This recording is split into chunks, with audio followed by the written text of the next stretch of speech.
falar sobre cirurgia bariátrica. Hoje o nosso convidado, o Dr. Mário Flamini Júnior, vai explicar melhor para a gente sobre esse tema. Então, a cirurgia bariátrica ela é um tipo de tratamento para uma doença que não tem cura. A obesidade é uma doença crônica, progressiva, incurável. Então, assim, às vezes a gente fala, eu estou obeso, estou acima do peso, eu preciso fazer uma cirurgia para emagrecer. Ela pode ser usada como uma ferramenta para ajudar, mas ela não vai resolver o problema em definitivo. Claro. Entendeu? Então, assim, o que é importante é a gente entender como que funciona a doença, que é uma doença bem complexa, multissistêmica, para a gente poder dar o melhor tratamento. Então, a cirurgia bariátrica é um procedimento que a gente faz para reduzir o tamanho do estômago ou modificar um pouco a absorção, visando o controle da quantidade alimentar e o controle hormonal também associado. Doutor, a gente falou da pandemia, né, do Covid, que foi há poucos anos atrás, mas a pandemia da obesidade já é global já, e a gente vê hoje, aqui no Brasil mesmo, a maior parte da população já está com sobrepeso, né? Aquele dado que eu te falei, 58% da população brasileira, ela é acima do peso. Então, a gente vai colocar sobrepeso e obesos juntos, 58% da população. Número muito grande. É um número grande que reflete, assim, os hábitos ruins da população brasileira, né? E isso aí ele vem de hábitos familiares e até, assim, da questão educacional, né? E do tipo de alimentação que a gente tem no dia a dia nosso. Com certeza. Quais são as pessoas que estão aptas a fazer a cirurgia bariátrica? Então, assim, a gente vai optar pela cirurgia naqueles pacientes que têm uma doença, uma obesidade instalada há mais de 5 anos, com tentativas de tratamento já. Então, ele já fez dietoterapia, ele já procurou ajuda de um nutrólogo, de um nutricionista, de um endocrinologista. Ele já fez uso de medicamentos para tentar emagrecer e está, assim, pelo menos com falha em 2 anos de tratamento. Sim. E aí a gente pode optar pelo tratamento cirúrgico, desde que ele tenha um IMC maior que 40 ou maior que 35 com alguma doença associada. Por exemplo, diabetes, pressão alta, apneia do sono, que é aquela falta de ar quando dorme, né, ou problemas articulares. E quais são os principais tipos da cirurgia bariátrica hoje, doutor? Assim, são vários tipos de cirurgias, né? Então, primeiro eu vou fazer o seguinte, eu vou qualificar elas. Então, assim, se a gente tem as cirurgias restritivas, que são aquelas que vão diminuir a quantidade de comida que o paciente vai ingerir. Existem as cirurgias desabsortivas, que são aquelas que o paciente come e não absorve, ou absorve bem pouco. E tem as cirurgias que tentam equilibrar, faz uma restrição e uma desabsorção, tá? Então, se a gente for pensar em tipos de procedimentos, agora eu não estou falando só de cirurgia, mas procedimentos restritivos, a gente vai pensar no balão intragástrico, na banda gástrica ajustável, na sutura gástrica endoscópica. São procedimentos que visam reduzir o volume gástrico, né, e controlar a quantidade de comida que o paciente vai ingerir. Já as cirurgias desabsortivas são técnicas mais antigas, que caíram em desuso porque elas mostraram que o paciente apresentava muita complicação, principalmente no que diz respeito à alimentação. Então, ele ficava, às vezes, desnutrido. Nossa. Ele emagrecia às custas da desnutrição. Que já não é o caso do que vocês querem hoje. Não é o caso. Então, assim, ao longo do tempo, os médicos foram vendo que essa cirurgia não funcionava, né? E trazia mais prejuízo do que benefício. Então, assim, antigamente você ouvia muito o paciente falar assim, depois que eu operei, eu vou no banheiro toda hora, é um mau cheiro, eu fico com suor, com mau cheiro, o hálito mudou. Então, são técnicas desabsortivas. E como que é feita essa escolha para cada tipo de paciente escolher essa cirurgia ideal? Isso. Então, deixa eu só terminar. Então, assim, as técnicas mistas, que são as mais utilizadas hoje em dia, e aí, assim, as duas grandes cirurgias hoje são o sleeve e o bypass. O sleeve é retirado uma parte do estômago e o bypass a gente diminui o tamanho do estômago e nós fazemos um desvio do trânsito intestinal. Não é um desvio grande, igual aquelas cirurgias antigas, então o hábito intestinal continua praticamente o mesmo, não altera. Normalmente não altera. Quem é ressecado continua ressecado, quem tem intestino solto continua com o intestino solto. Não muda a parte da flora intestinal? Não, assim, ela altera a flora intestinal, né? Mas assim, não altera o hábito intestinal. Entendi. Tá? Ela pode alterar a flora intestinal, sim. Até porque você vai ficar com uma área ali que não vai cair comida mais. Então, você vai alterar a flora intestinal. Mas, assim, não vai ter um impacto relevante no hábito intestinal do paciente, tá? Então, assim, essas cirurgias, elas vão provocar uma restrição e uma desabsorção pequena. Então, a gente vai conseguir equilibrar a coisa. A gente vai fazer o paciente comer menos, absorver um pouco menos e modular a produção hormonal. Então, você vai diminuir o hormônio que dá fome, que é a grelina, e vai aumentar o hormônio que dá saciedade, que é o GLP-1.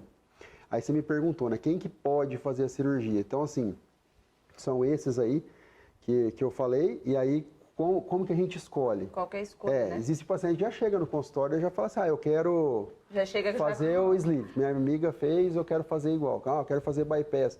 Então, a gente tem que avaliar algumas coisas. Normalmente, a gente pode usar qualquer uma das duas técnicas, mas, então, assim, não tem um consenso, né?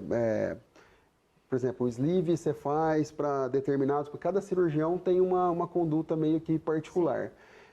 Eu, por exemplo, eu prefiro mais o sleeve, assim, para aqueles pacientes que não têm uma obesidade tão grande, tão grave. Então, por exemplo, eu tenho um IMC até uns 40, 41, não tem diabetes e não tem refluxo. Aí eu prefiro, eu posso optar pelo sleeve. O bypass já é uma cirurgia que ela tem poucas contraindicações. Então, assim, o bypass você pode usar para a maioria das pessoas, tá? Maior parte da população, então. Exatamente, então você pode usar. Então, o sleeve, ele tem algumas questõezinhas assim que a gente, às vezes, limita um pouco. Aquele paciente que come muito doce, que é meio compulsivo pelo doce, o bypass, às vezes, vai melhor do que o sleeve. E como que é esse o pós-operatório depois que o paciente passa por esses dois procedimentos? Tá, então vamos lá no começo, né? A cirurgia, eu falo assim, começa no dia que o paciente vai lá no consultório, a primeira vez. Então, ele vai começar com uma equipe multidisciplinar, ele tem que fazer um tratamento com psicólogo, nutricionista, fisioterapeuta. Ele vai passar com outros profissionais para avaliar a forma física dele, para ele ser submetido à cirurgia. Então, às vezes, a gente chega lá, o paciente fala, você precisa emagrecer um pouquinho para operar. Por quê? Porque a gente está visando uma segurança no procedimento. Nós estamos levando para a cirurgia um paciente grave, mas normalmente um paciente que é diabético, que é hipertenso, que ele tem outros problemas. Né? Então, assim, então a cirurgia ela já se torna uma cirurgia mais arriscada. Então, se a gente conseguir fazer o paciente perde um pouquinho de peso, 5, 10% do peso, ele não vai deixar de ser obeso, né? E isso aí vai fazer uma diferença muito grande. Então, assim, quando você faz um procedimento seguro, normalmente a gente opera o paciente de manhã, em torno de 40 minutos, que eu estava te falando, 40 minutos a 1 hora, muito normalmente rápido, não passa disso, a cirurgia. Ele vai para a sala de recuperação, depois vai para o quarto, à tarde ele já está andando, está se alimentando, no outro dia vai embora para casa. Uma recuperação bem rápida. Rápida. Assim. Então, assim, com 15 dias, hoje em dia, eu já peço ao paciente começar a atividade física. Então, ele começa a atividade física, ele vai evitar a perda de massa muscular, ele vai aumentar o consumo calórico no pós-operatório, ele vai conseguir perder mais gordura. Tem que continuar também acompanhamento com o nutricionista para que ele não volte a engordar, né? Rapidamente. Que nós falamos lá no começo, a obesidade é uma doença que não tem cura, né? Não, é incurável, então, é incurável. Então, a gente pede, né? A gente tenta fazer com que o paciente retorne sempre, faça o acompanhamento para a vida toda, porque... se ele conseguir aderir a uns hábitos diferentes, se ele conseguir fazer com que a vida dele seja uma rotina diferente, da hora que acorda até na hora que vai dormir, e até dormindo, ter um sono melhor, ele vai conseguir manter um resultado sustentado ao longo da vida toda. Então, a ideia da cirurgia é fazer com que o paciente tenha uma vida mais saudável, transforme a sua vida para uma vida mais saudável. Doutor, a gente estava falando de obesidade, que a obesidade é incurável. Então, a cirurgia ela pode retornar o paciente que não ao longo desse pós-operatório, ele não toma os cuidados necessários, ele não faz a dieta, ele pode voltar a ser obeso? Infelizmente, pode. O que eu gostaria era de fazer um procedimento que fosse a solução para os problemas, sucesso completo. Mas se o paciente ele não adere a essa nova realidade, ele vai... Aquela história, né? A estrada que você pega no mesmo caminho, ele vai te levar ao mesmo destino. Então, se ele voltar a ter os mesmos hábitos que ele tinha de antes de operar, ele vai ganhar peso de novo. Então não tem jeito, a obesidade, a doença ela vai ficar quietinha lá. Os fatores, adormecidos, são os fatores que levaram ele a desenvolver a obesidade, vão ficar ali. Então, se ele voltar a estimular essa doença de novo, ela vai voltar. E o paciente, ele consegue fazer novamente uma cirurgia bariátrica? Então, em alguns casos a gente consegue modificar. Então, vou dar um exemplo aqui. Por exemplo, o paciente fez um sleeve e aí, ao longo dos anos, ele começou a ganhar peso de novo. A gente consegue, se for um problema, assim, ele está com o estômago mais larguinho, está cabendo mais, a gente consegue refazer o sleeve ou até mesmo transformar isso aí numa outra cirurgia. Isso aí chama cirurgia revisional. Tá? Num bypass, por exemplo, o paciente está comendo em quantidade grande, a gente consegue fazer até tratamento endoscópico para tentar controlar mais a quantidade da comida. Agora, quando é um distúrbio de qualidade, então, por exemplo, eu como muito pouco, mas eu como mal. Come só besteira. Aí não é outra cirurgia que vai resolver o problema dele. É só a reeducação mesmo. Aí é reeducação, a gente tem que tentar o medicamento associado, voltar para reeducação alimentar, caprichar na atividade física, então isso aí é importante.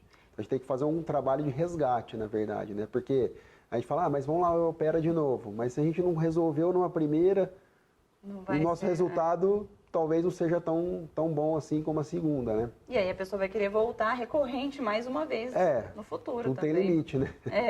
Doutor, quais são os principais gatilhos que a pessoa pode desenvolver de vícios após ela fazer a bariátrica? A gente tem que entender assim, a relação que existe do paciente com a comida, que veio ao longo da vida. Ao longo de toda a vida dela. Toda a vida, então assim, isso aí a gente acaba modificando, né? Então assim, até a psicóloga nossa, ela fala assim, o paciente antes ele tem uma paixão pela comida, depois da cirurgia ele desenvolve um amor, então a paixão vai embora.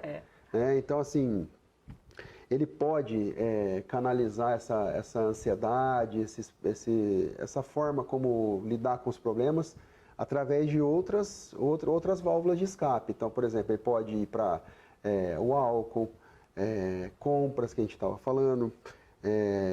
Tem gente que vai para atividade física, mas também a atividade física em excesso também pode trazer problemas. Porque tudo em excesso, né, doutor? Tudo em excesso vai, assim, trabalho, então tem gente que fica, assim, um workaholic, que fica viciado no trabalho ali. Então, assim, a gente tem que buscar um jeito de equilibrar, né, as coisas. Então, é claro que o álcool é pior, né, porque além de trazer um problema físico, um risco a mais de saúde, você pode desenvolver uma cirrose, dependendo da quantidade de bebida que o paciente ingere, ele vai trazer um problema social também, porque aí ele começa a se afastar da família, ou a família começa a se afastar dele, porque ele fica uma pessoa diferente, uma pessoa mais complicada de lidar. Então, assim, a gente precisa realmente trabalhar esse lado psicológico antes e depois da cirurgia. Doutor, quais seriam os principais benefícios dessa pessoa que ela faz a bariátrica? Então, imagina você com um corpo com uma obesidade grave, com diabetes, pressão alta, dormindo mal, o teu corpo inteiro está inflamado. Então, baixa assim, autoestima também. Baixa autoestima. Nós estávamos falando agora há pouco da questão da idade, né? Então, assim, ao longo do tempo vai ficando mais difícil emagrecer. Então, isso aí, a própria obesidade, com essas doenças que vêm junto com a obesidade, elas vão provocar outras questões mais graves para o corpo. Então, o paciente, depois de 10 anos de diabetes, ele já está com lesões em vários órgãos. Sim. Lesão cerebral, lesão renal, lesão hepática, lesão na visão, nos nervos, nos vasos. Então, assim, se a gente mantém ou deixa a obesidade agir por muito tempo com essas outras doenças associadas, fatalmente ele vai ter alguma complicação lá na frente. Então, assim, o benefício que ele tem, se ele faz a cirurgia, consegue emagrecer e consegue manter isso ao longo do tempo, é muito grande. Obrigada, doutor. Eu que agradeço mais uma vez aí e conte comigo sempre.